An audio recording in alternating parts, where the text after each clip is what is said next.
Bonjour Christelle. Bonjour Tom. Alors nous sommes arrivés au 97e Citrep, nous sommes le 1er juillet 2018. Les choses ont l'air de reprendre malheureusement le chemin que l'on craignait. Pour l'instant c'est pas extrêmement visible, hein. C'est pas flagrant, mais enfin on sent clairement la tendance à la hausse sur les bombardements, etc. Voilà, je te laisse nous en parler. Déjà je m'excuse qu'on ait dû décaler le Citrep d'une journée, mais j'ai passé près d'une semaine sur le front à Sakhanka, suite justement au bombardement du week-end dernier. Donc il y aura des reportages à venir. Donc du 23 au 30 juin, l'armée ukrainienne a violé le cessez-le-feu en République populaire de Donetsk à 54 reprises. Donc ça fait quand même une hausse de près d'un tiers. Durant lesquelles elle a tiré 45 obus d'artillerie de 122 mm, 34 obus de chars d'assaut et 137 obus de mortier de 120 et 82 mm, auxquels il faut rajouter bien sûr les tirs de véhicules de combat d'infanterie, lance-roquettes, systèmes de défense anti-aérien, lance-grenades et armes légères qui portent le total à 1026 munitions tirées en une grosse semaine. Donc c'est quand même plus que la semaine dernière, on est à 800 et quelques. Ces tirs ont touché 15 localités de la République. Il faut y rajouter les 4 violations du cessez-le-feu et les 201 munitions tirées durant les dernières 24 heures. 24 heures durant lesquelles un nouveau cessez-le-feu est entré en vigueur cette nuit pour permettre aux récoltes de se faire dans de bonnes conditions. Donc comme chaque année, on a cette trêve du pain, comme on appelle ça. Pour permettre les moissons. Enfin, comme les précédentes, elle n'a pas tenu longtemps, à peine 9 heures. Oui. Après quoi, les soldats ukrainiens ont bombardé Dokuchaïevsk, puis Signalnoye. C'est mal barré, quoi. Je veux dire.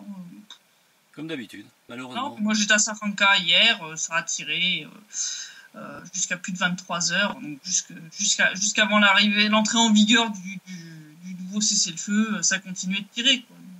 Donc, faut être très optimiste. Suite à ces bombardements, 3 soldats de la RPD ont été blessés, dont un grièvement aujourd'hui, je vais en parler un petit peu plus après, ainsi que 3 civils blessés eux aussi. 15 habitations ont été endommagées, ainsi que l'école numéro 27 à Dokuchaïevsk.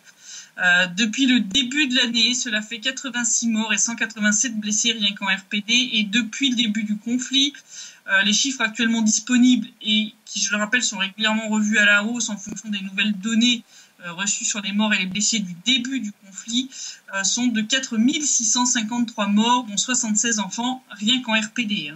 Je parle. Vous rajoutez encore les chiffres en RPL et les chiffres dans la zone occupée par l'armée ukrainienne. 76 enfants, c'était des terroristes, comme d'habitude. Oui, bien sûr, ouais, c'est ça. Les babouchkas aussi, les babouchkas, 80 ans. Les babouchkas terroristes, on s'en méfie pas assez. C'est clair. Déjà qu'elles sont agents du FSB, alors en plus... Puis une ceinture d'explosifs autour du ventre aussi, avec la bêche, enfin voilà quoi. Non, c'est... Ouais. Là, tu vois le truc, quoi. Et donc je parlais de cette nouvelle trêve entrée en vigueur qui a été directement sabotée dès le premier jour, puisque l'armée ukrainienne a ouvert le feu donc aujourd'hui à 9h45 sur Dokuchaïevsk. Je rappelle que la trêve est entrée en vigueur à minuit 01 heure de Kiev, donc à 1h du matin heure d'ici, donc elle a tenu 8h45 très exactement. Voilà. Puis 2 heures plus tard sur Signalnoye, à coup de missiles anti-chars filoguidés cette fois. La cible de ces missiles était un camion Kamaz de l'armée de l'RPD qui apportait de l'eau vers les positions de l'armée de l'RPD proches. Le chauffeur a été grièvement blessé et emmené à l'hôpital. Le camion a été totalement détruit. Devant ce nouveau fiasco, Denis Pouchkine a déclaré qu'il fallait changer la façon dont ces accords de trêve sont conclus et établir une nouvelle forme de contrôle des violations. Il a entre autres proposé de passer d'une simple déclaration orale du groupe de contact à Minsk à un accord écrit et signé par les deux parties, et de prendre de nouvelles mesures pour contrôler le respect du cessez-le-feu. Une approche qui a reçu en tout cas l'assentiment de l'OSCE, qui espère qu'ainsi cela responsabilisera un petit peu plus ses signataires. Bon, personnellement, je pense que ça changera que dalle. Oui. Oui, ça malheureusement, c'est une chose dont on est pratiquement certain, c'est que ça ne changera rien, pratiquement rien. Non, voilà, je pense que et du côté de Kiev, et du côté de l'OSCE aussi, parce que ça aussi, je vais raconter 2-3 petites choses intéressantes sur l'OSCE. Bon, en tout cas, malgré leurs échecs successifs, les soldats ukrainiens continuent de faire des tentatives de percer des lignes de défense de la RPD. Hein. Donc, on avait parlé la dernière fois de cette tentative le matin, enfin la nuit même, avant qu'on fasse le SITREP. Hein, ils ont tenté de nouveau, le 24 juin, d'avancer face à Gnutovo en utilisant la venue du président de la mission de l'OSCE, Martin Sajdik, sur place. Hein, ils comptaient sur le fait que ça empêcherait les soldats de la RPD de repousser l'attaque. Hein. Bon, vous avez des grands stratèges côté Kiev, je vous dis pas. Ah oui, oui. Avec un bon litre de vodka dans le nez, oui, c'est sûr. Oui. C'est ça. Donc vers 13h30, un groupe de 10-12 soldats ukrainiens s'est ainsi avancé vers les positions de la RPD. Malgré leur entraînement aux normes de l'OTAN, ils n'ont pas réussi à approcher discrètement et contrairement à leurs attentes, la venue de M. Sajdik n'a pas empêché les soldats de la RPD de les repousser à coups d'armes légères. Résultat, ils ont fui en abandonnant 3 de leurs blessés sur le champ de bataille, sous un tir de couverture d'artillerie et de mortier. Suite à 2 autres tentatives donc dans le sud de la RPD, ils ont eu un total de 5 morts et 5 blessés.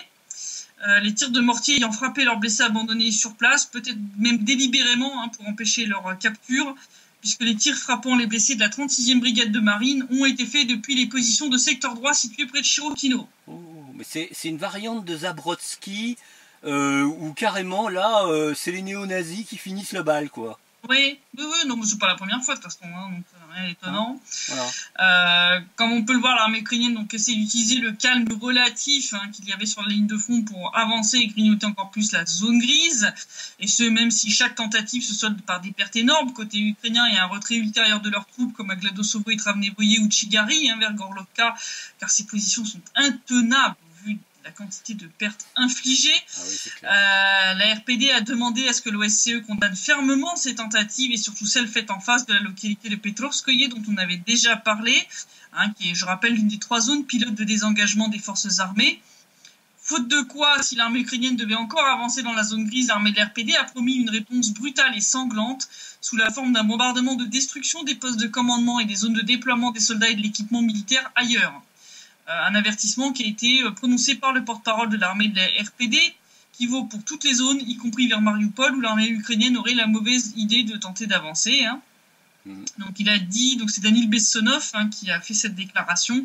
Pour toute tentative d'approcher ou d'améliorer leur position à un endroit, nous frappons de manière adéquate les installations militaires non protégées ailleurs, là où un grand nombre de soldats et d'équipements militaires sont concentrés. Cet appel à l'OSCE s'est doublé d'une autre demande. Donc quand je disais que il n'y a pas que le format d'accord de cessez-le-feu qui devrait changer. Il y a un autre truc qui devrait changer, c'est le fait que ce serait bien que l'OSCE arrête de raconter de la merde dans leur rapport.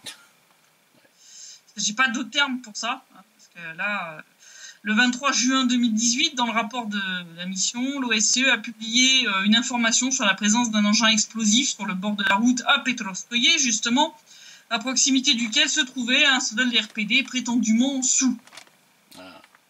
Bon, devant le scandale, l'armée de l'RPD a enquêté, a fait passer un examen médical au soldat en question, et il s'avérait être parfaitement sobre, mais extrêmement fatigué après une longue garde de nuit. De plus, ce soldat a stoppé les observateurs en les avertissant qu'il y avait un engin explosif sur le bord de la route, les empêcher de rouler là où il n'y a pas d'asphalte pour leur propre sécurité. Le remerciement de la part de ces observateurs pour leur avoir sauvé la vie, ça a été d'écrire que ce soldat était ivre. Bonjour la gratitude. Ça fait plaisir quand même. Je rappelle que c'est pas la première fois qu'ils nous font des déclarations délirantes comme ça. Il y a 3 ans en arrière, l'OSCE avait déclaré qu'un enfant de 12-14 ans armé gardait un point de passage à Makeyevka. On mettra le lien vers l'article où il y a la vidéo de cette enquête d'Anatoly Shahari, ce fameux blogueur ukrainien en exil, qui avait découvert qu'en fait c'était une jeune femme de 24 ans qui sert dans l'armée de la RPD, qui effectivement a les cheveux très courts, qui a une coupe militaire, qui est pas très épaisse. Enfin, tu vois bien que c'est pas un gamin de 12-14 ans quand même, et qui a dit mais c'est moi qui était en train de garder ce bloc-post là ce jour-là. Je suis pas un enfant, j'ai pas 12-14 ans, j'en ai 24. Et, je me demande si c'était pas les observateurs de l'OSCE qui étaient sous l'effet de l'alcool. Parce que... Oui. Surtout quand tu vois le nombre d'accidents de la route qu'ils provoquent. Ah bon, en plus, oui. D'accord. C'est encore il y a quelques mois en arrière, il y a un mois et demi, 2 mois, il y avait eu un accident avec une bagnole de l'OSCE. Donc ils ne se contentent pas seulement de fréquenter le Banana Café, ils prennent des réserves... Bah écoute, je sais pas, mais oui, il y a régulièrement des accidents de voiture avec les véhicules de l'OSCE. Ah bah bravo. Hein. En plus de voir des enfants de 12-14 ans et des soldats sous là où il n'y en a pas, je rappelle que des fois aussi où ils racontent de la merde sur les armes utilisées par l'armée ukrainienne contre les civils du Donbass en minimisant systématiquement les calibres. Comme cette grand-mère à Oktyabrysky en décembre 2016, où ils ont raconté que c'était de l'obus de mortier alors qu'elle avait un cratère de 2,50 m de large par un bon mètre de profondeur dans son jardin. Oui, ça c'est un obus d'artillerie plutôt. C'est minimum du 122. Ouais. Minimum. Donc moi, quand je vois un tel degré d'incompétence, puis l'armée de l'RPD aussi, l'armée de l'RPD a recommandé de faire passer une formation ad hoc aux observateurs de l'OSCE et de leur rappeler que seul un examen médical peut permettre de déclarer si un homme est sous ou pas.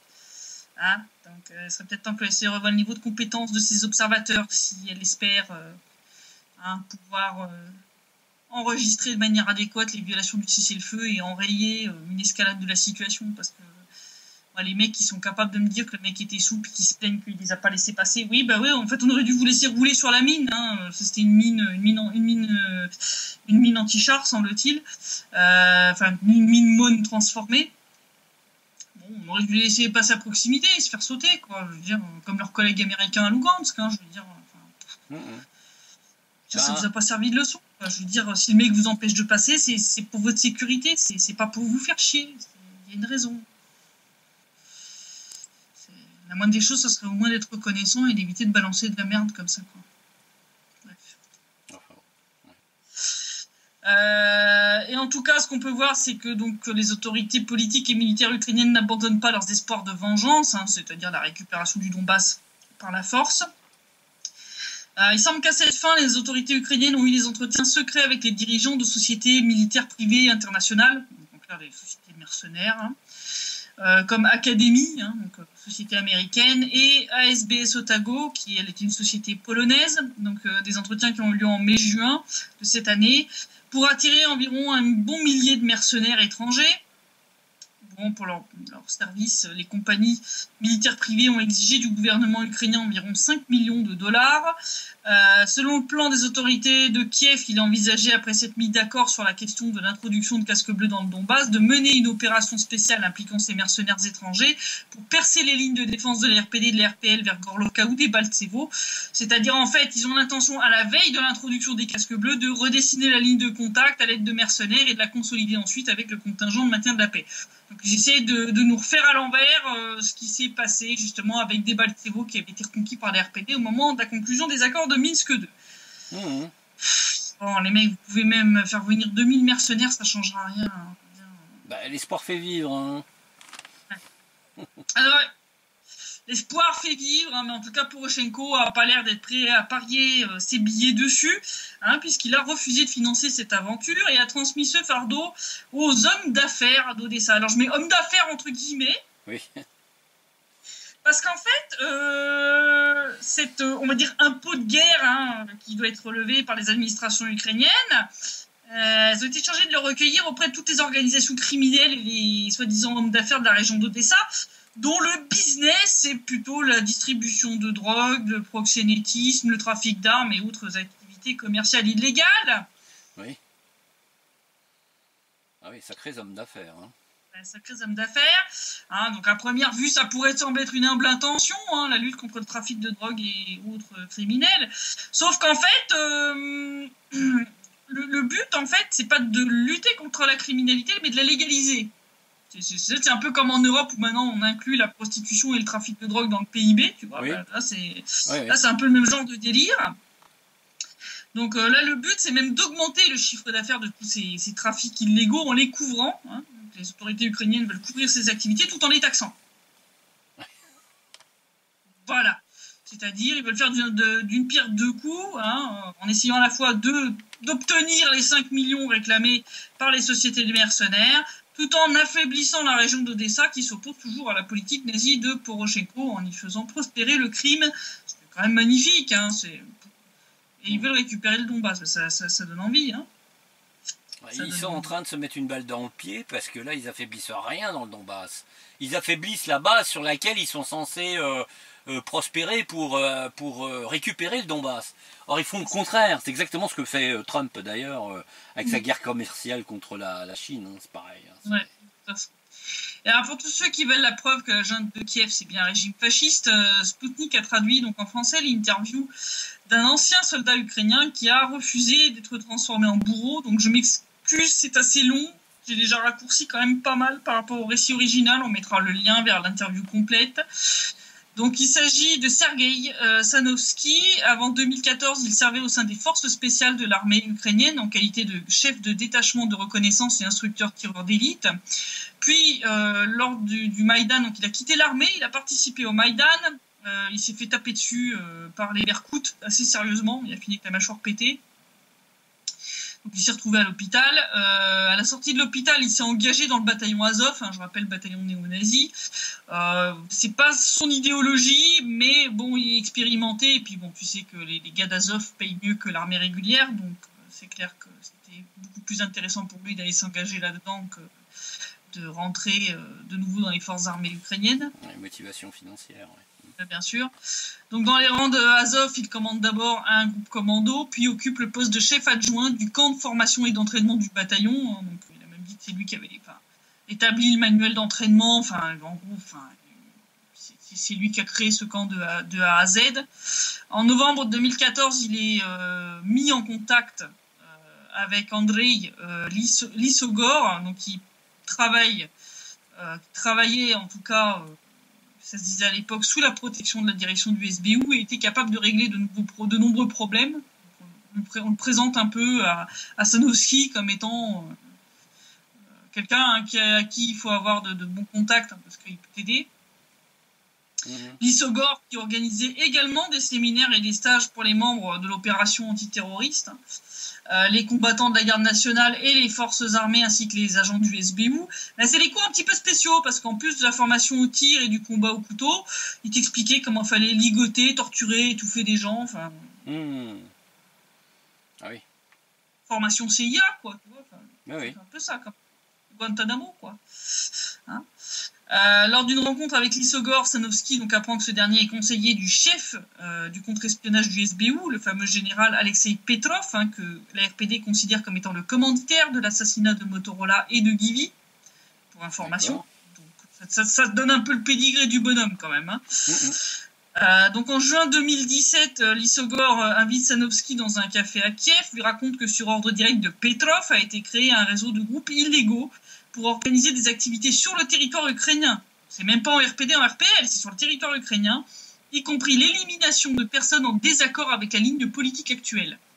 Si ceci vous rappelle les années 30 en Allemagne, oui. Avec les SA, les SS, c'est pas fortuit. Oh bah non. Non. Quand on voit les nazis qu'il y a au gouvernement, en tout cas à des points clés du pouvoir, c'est genre la comparaison est tout à fait raison là. Hein. Voilà. Donc, Lissogor propose à Sanovski de réunir un groupe de combat de 6 à 8 hommes parmi ses anciens collègues. Il lui déclare que toutes les questions organisationnelles et techniques seraient réglées au plus haut niveau de l'État, c'est-à-dire au niveau de Poroshenko. Mais qu'officiellement, aucun d'entre eux ne serait recruté, même pas en tant qu'agent. Donc, c'est vraiment...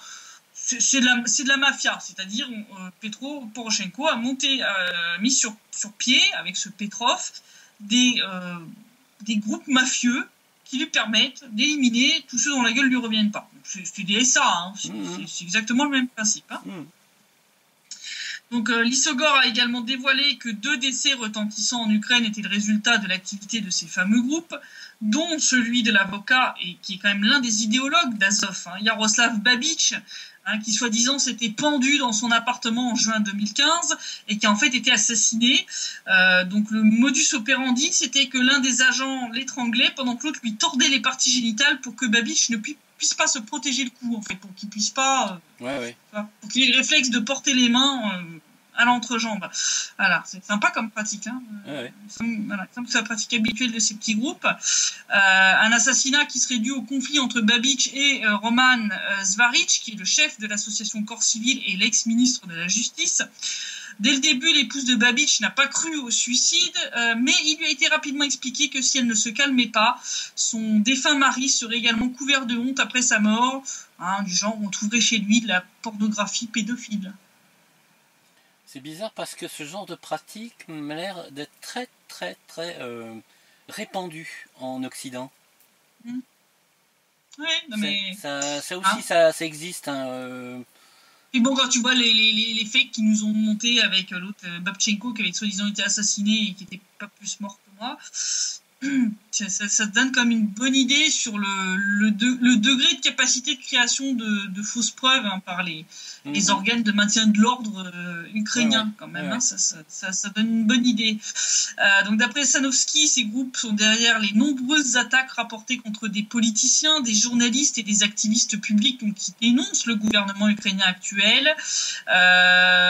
Au total, plusieurs dizaines d'actions auraient été organisées par ces groupes, et pas seulement pour intimider et éliminer des opposants politiques, mais également ceux qui doutent et ne coopèrent pas avec le gouvernement ukrainien, ou même, ces groupes ont même utilisé pour régler des querelles économiques. Donc en gros, s'il y en a qui ont des petites querelles économiques avec Poroshenko, payez-vous des bons gardes du corps. Je vous le dis. Oui, c'est typique de la mafia, ça.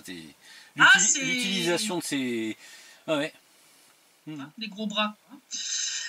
Lissogor a également souligné que, de manière régulière, que l'activité de ces groupes avait été approuvée par Poroshenko lui-même et que Petrov répondait directement au président ukrainien en contournant la direction du SBU. Alors déjà le SBU, c'est la saloperie incarnée. Là, c'est carrément le cran au-dessus. Là, on passe directement à Poroshenko. Bon, Sanovsky a rejeté la proposition de Lissogor en disant on a voulu faire de moi un bourreau. Je suis un soldat, pas un bourreau. Donc il refuse en disant non mais attends, ça va là. On va où là? On va où? Sputnik a obtenu des informations sur le fait qu'une proposition similaire avait été faite à un autre instructeur militaire ukrainien qui se trouve lui aussi actuellement hors d'Ukraine, parce que Sanovsky s'est barré, je vais expliquer après comment. Proposition qui, elle, avait été faite par Irina Rubenstein, qui est une connaissance proche et une collaboratrice d'Andrei Lissogor, qui s'occupe officiellement de la direction administrative de l'association Contre-offensive ukrainienne. Donc ça tourne toujours autour du même cercle, hein, de salopard. Hein. Au moment de sa dernière conversation donc, avec Lissogor, quand il lui fait cette proposition, Sanovsky avait déjà quitté le régiment Azov, mais continuait de donner des formations auprès d'autres unités de la garde nationale et de l'armée ukrainienne. Mais il était quand même très déçu par le gouvernement ukrainien actuel et le déploiement de débauches et de pillages dans la zone de l'OAT, donc il te dit lui-même que c'est open bar. Oui. Ça confirme, voilà, ça confirme ce qui était dit. C'est pas une vue de l'esprit, et lui, c'est pas la main du Kremlin. Hein. Donc, il décide d'organiser une manifestation contre la politique du gouvernement ukrainien, ce qui était la pire idée qu'il pouvait avoir. Puisque à peine un mois, donc après ce refus de la proposition de Lissogor, d'ailleurs refus suite auquel Lissogor lui a recommandé de ne pas parler de cette conversation à qui que ce soit s'il ne voulait pas lui-même finir étranglé. Hein.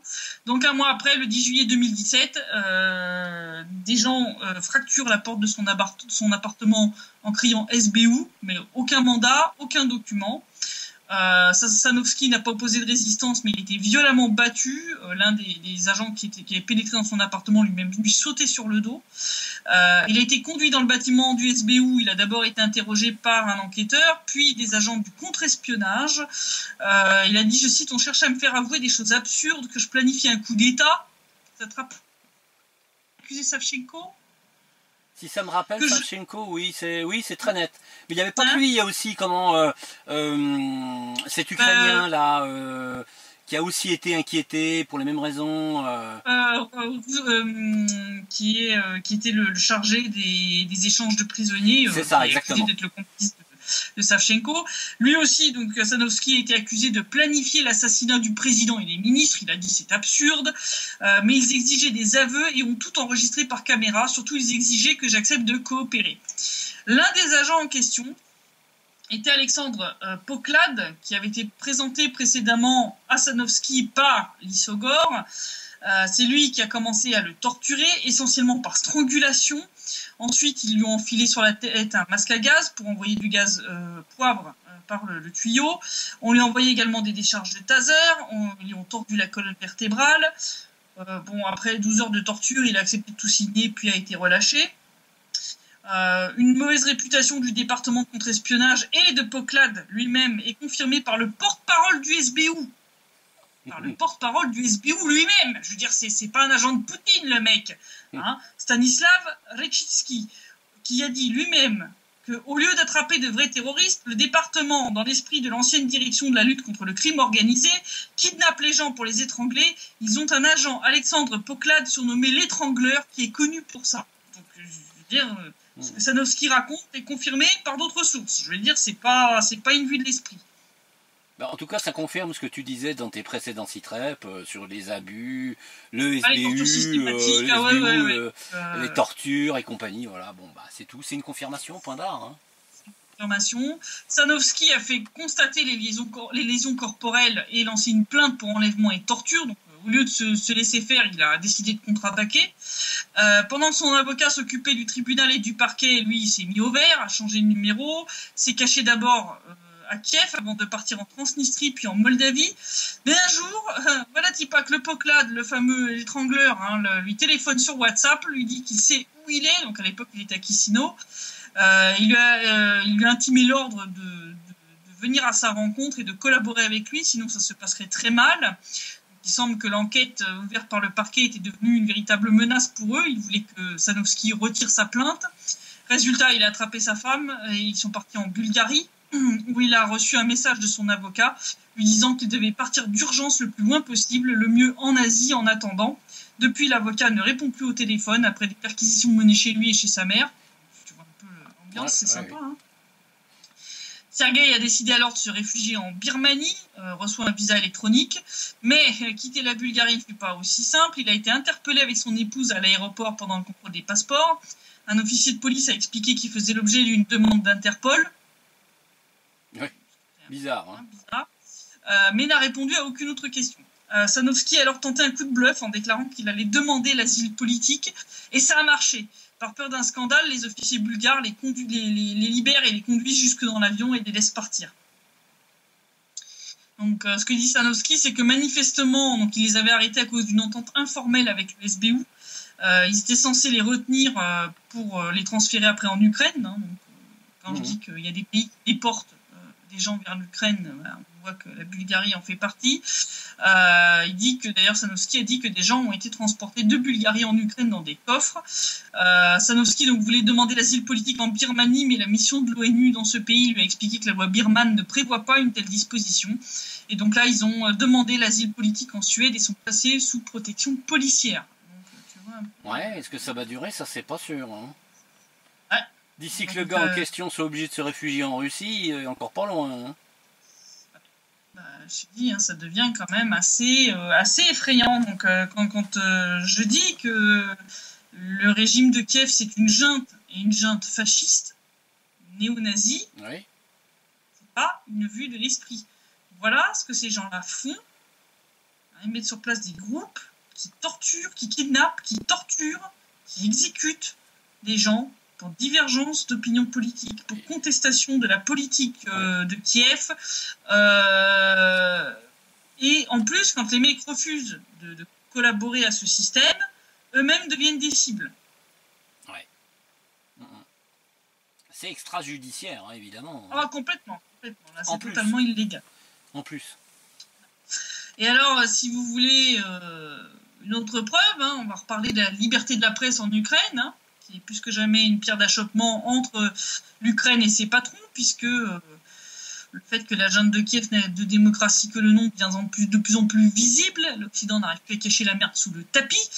Je signale quand même vite fait en passant que même l'Atlantic Council, qui est quand même un organisme pro-OTAN à 300%, je rappelle, c'est les gens qui financent Bellingcat, c'est une bonne idée. Même l'Atlantic Council a dû se fendre d'un article où il disait même d'ailleurs en titre, dans le titre, non, ce n'est pas une nouvelle publiée par Russia Today, mais il y a un gros problème de néonazisme en Ukraine, y compris dans les instances gouvernementales. Ils ont même été obligés de dire non, c'est pas une news de Russia Today, c'est vrai. Donc là, on en est là, c'est-à-dire que même les think tanks et les groupuscules médiatiques pro-OTAN ne peuvent plus arriver à cacher le caractère ouvertement néo-nazi de la junte de Kiev. Là, on en est là quand même. Hein. Bah, les beaux ça diables... fait juste 4 ans qu'on le dit, quoi. Je veux dire, ils se réveillaient un petit peu tard, mais bon...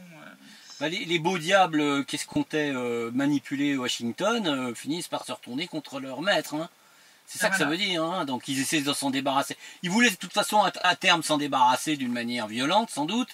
Bon, bah là, ils le font médiatiquement déjà, parce que ça dépasse largement ce qu'ils auraient voulu qu'ils fassent. Hein. Oui, parce que là, le dernier exemple en date qui a fait un petit peu tâche sur la réputation de l'Ukraine, c'est le refus de Kiev de laisser rentrer sur son territoire 2 journalistes, Evgeny Primakov de la chaîne Rossiya 24 et Paula Slier de la chaîne Russia Today, qui étaient pourtant invités à une conférence de l'OSCE qui s'est tenue à Kiev sur le sujet de la liberté des médias. C'est fort là quand même. Hein. Alors, je vais quand même préciser un truc qui est très important, qui renforce l'idée que le régime de Kiev est un régime néo-nazi. Ils peuvent pas l'ignorer pour une raison très simple.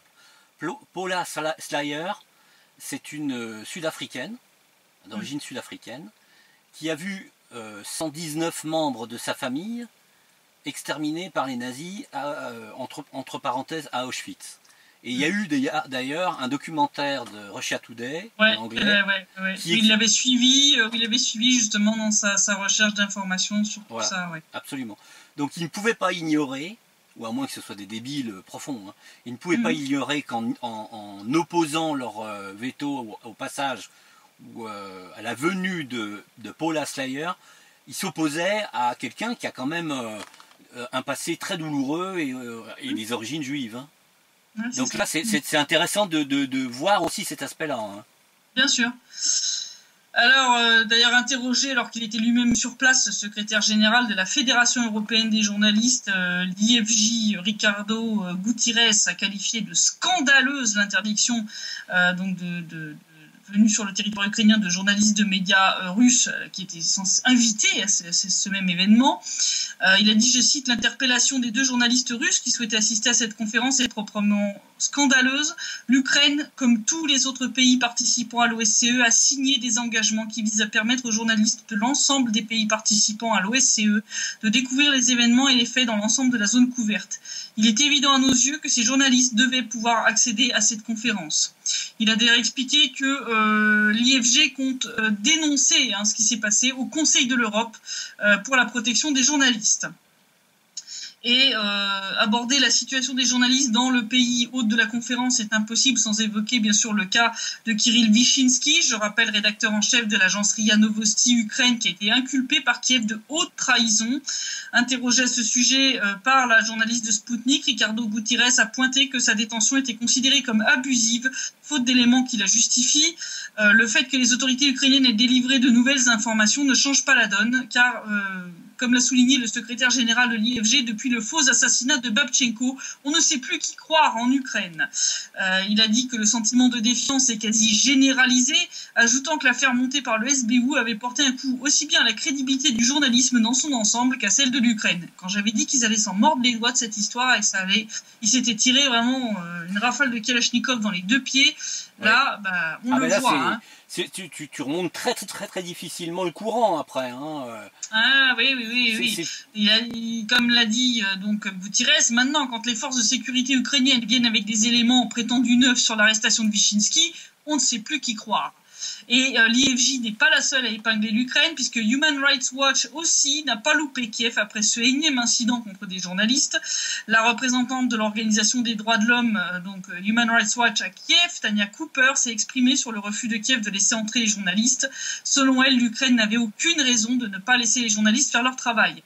Elle a dit, je cite, « Nous parlons du fait que la liberté de la presse est un droit humain fondamental et le fait que l'Ukraine puisse avoir des raisons de ne pas aimer, par exemple, les documentaires que votre entreprise Russia Today ou d'autres médias russes préparent, n'est pas une raison pour laquelle les journalistes ne sont pas autorisés à faire leur travail. » même HRW les a pas loupés.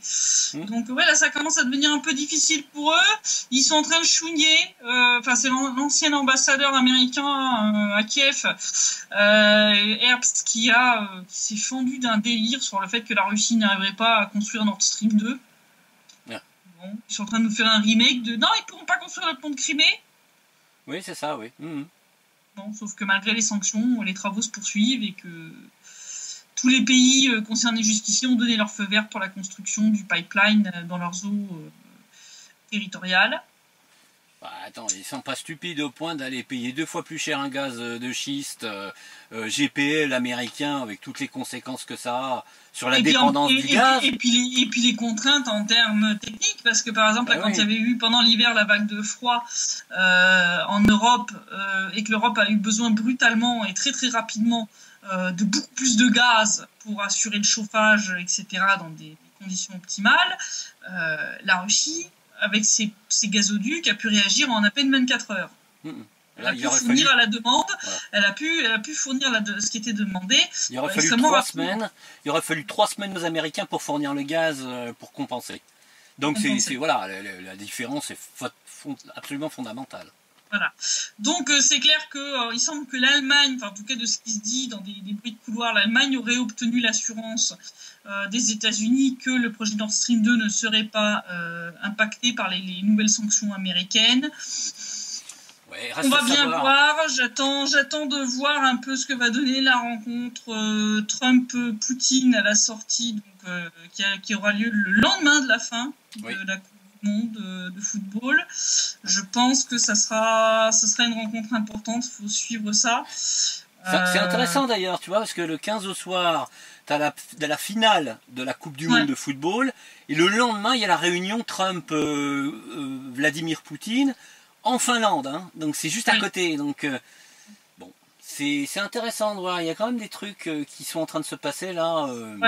Il y a des choses qui sont en train de se passer, donc faut surveiller toute la situation, on va dire internationale. J'espère en tout cas que les soldats ukrainiens vont se calmer, qu'on va pas avoir une période de moisson marquée par un nouveau bain de sang. J'espère que ça va se tenir calme en tout cas jusqu'à la fin du championnat de football. Mais bon, pour l'instant, c'est plutôt, c'est pas très bien parti, quoi. Donc, bon, on est sur un espèce de statu quo un peu bizarre. On reste quand même encore sur des niveaux de violation qui sont assez faibles entre guillemets. Même si on a des très très grosses variations, on a des jours où on a là, tu vois, les dernières 24 heures, on a eu 4 violations du cessez-le-feu pour 201 munitions tirées. La veille, on avait eu aussi 4, mais il y avait 70 munitions tirées. Donc, tu passes d'un jour à l'autre avec le même nombre de violations, tu passes du simple au triple en termes de nombre de munitions et de calibre. C'est-à-dire que tu as un jour où ils vont tirer, entre guillemets, qu'avec on va dire du petit calibre, j'ai mis entre guillemets, hein, c'est-à-dire du BMP, du lance-roquette, etc. Et puis le lendemain, ils vont te sortir l'artillerie de 122, quoi. Donc c'est complètement en dents de scie. Donc la situation est quand même assez imprévisible. Là, la nouvelle trêve qui a à peine tenu 9 heures, c'est quand même pas très bon signe. Je pense que dans les jours qui vont venir, ça va rester relativement calme, comme c'est souvent le cas après la mise en place d'une nouvelle trêve. Mais je pense que ça tiendra pas des masses. Non, et difficilement après le 15 juillet, je pense. Malgré tout. Donc voilà, donc situation toujours à suivre. Mais comme on le voit, en tout cas, Kiev est de plus en plus acculé sur le plan médiatique à l'international.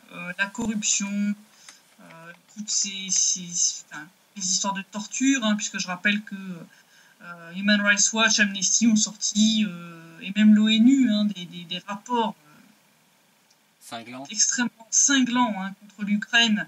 Mais ils n'ont pas digéré je crois que c'est surtout parce qu'ils n'ont pas digéré la mascarade avec Batchenko. Hein, même avant, Human Rights Watch et Amnesty avaient déjà sorti des rapports bien salés.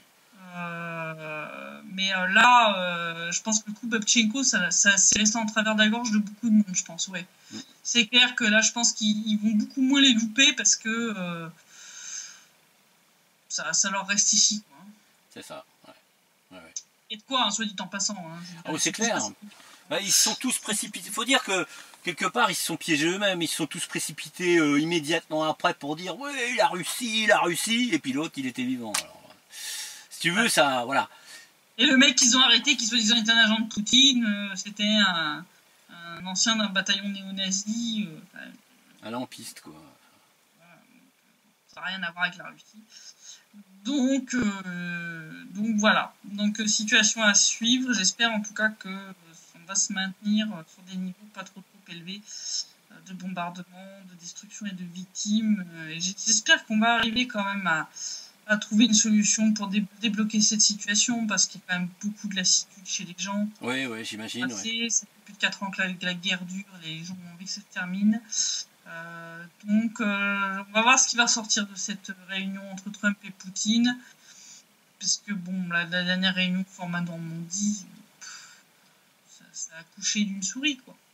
Par contre, ce que laisse entendre le ministre de la Défense de la DNR, c'est que après la signature de tous ces cessez-le-feu, la DNR n'hésitera pas à envoyer des représailles sur les Ukrainiens si jamais ils la violent. Hein. Parce que c'est ça le principe. Hein. Jusqu'à présent, c'était les paroles, et maintenant, ça sera la signature. Donc la signature, c'est beaucoup plus important. C'est entre guillemets plus contraignant sur le plan légal. Bon, même si je doute que ça enraye les envies de Kiev de reprendre des hostilités, puisque de toute façon, Poroshenko a besoin, on va dire, d'une mini-victoire pour essayer de redorer son blason, vu qu'il est très mal parti. Que la mère Timoshenko s'est déclarée candidate à la présidentielle ukrainienne de 2019. Qu'elle a un nombre d'intentions de vote, je crois, qui est entre 2 et 3 fois celui de Poroshenko. Donc, il est mal barré, quoi, pour Kiev. De toute façon, oui. Donc, il sera bien tenté de déclencher cette offensive. C'est ça. Même si ce ne sera pas une grande offensive, mais pour essayer de grignoter, Orlovka ou de reprendre des balles de Baltsevo, quoi. Ce genre de conneries. Ouais, ça fera un joli chaudron supplémentaire. Hein. Oui. Écoute. Hein. Un chaudron avec des petits oignons en plus. Hein. On mettra des petits oignons dans le chaudron. Hein. Ouais. Donc voilà. Donc je te dis à la semaine prochaine pour le 98e Citrep. Et d'ici là, je te souhaite une bonne soirée, une bonne semaine. Merci Christelle, merci d'avoir fait ce Citrep malgré l'énorme travail que tu as encore à faire. Hein. Et ça nous permet de garder le contact et de suivre régulièrement l'actualité du Donbass, ici en France. Je suis revenu du front juste aujourd'hui, j'ai juste eu le temps de prendre une douche avant de travailler sur le Citrep. Donc il y a plusieurs reportages qui vont sortir sur cette semaine passée à Sarhanka. Donc voilà, j'encourage nos auditeurs à surveiller, hein, comme d'habitude, la chaîne YouTube de Denis, le site de Denis, pour recevoir les informations qui seront publiées. Donc voilà, et je leur dis à la semaine prochaine. Très bien, merci pour Christelle. À bientôt, bonne soirée, à samedi prochain. Au revoir. Samedi prochain, au revoir.